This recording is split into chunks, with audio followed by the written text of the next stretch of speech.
தமிழ்நாட்டில் மக்கள் தொகை கணக்கெடுப்பு ஆகஸ்ட் மாதம் 1ஆம் தேதி முதல் தொடங்கும் என மக்கள் தொகை கணக்கெடுப்பு பணிகளின் இயக்குநர் சுந்தரேஷ் பாபு கூறியுள்ளார்.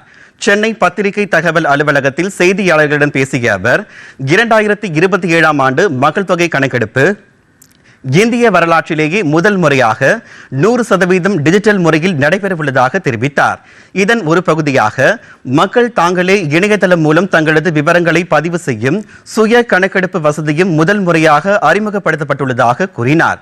அதன்படி தமிழ்நாட்டில் 2027ஆம் ஆண்டு மக்கள் தொகை கணக்கெடுப்பின் முதல் கட்ட பணிகள் நாளை முதல் தொடங்க உள்ளதாக தமிழ்நாடு மற்றும் புதுச்சேரி மக்கள் தொகை கணக்கெடுப்பு பணிகளின் இயக்குநர் சுந்தரேஷ் பாபு தெரிவித்துள்ளார்.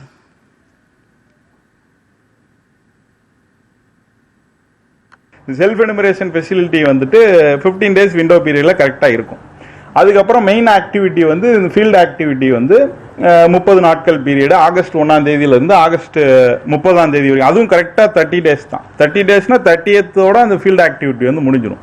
நம்ம அதுக்கப்புறம் வந்து அதை எக்ஸ்டெண்ட் பண்ண முடியாது. ஜூலை 17ஆம் தேதியிலிருந்து ஜூலை 31ஆம் தேதி 15 நாள் மட்டும்தான் அந்த செல்ஃப் எனுமரேஷன் விண்டோ வந்து தமிழ்நாட்டுக்கு ஓப்பனாக இருக்கும். அந்த நாளைக்குள்ளே அக்சஸ் பண்ண தான் முடியும்.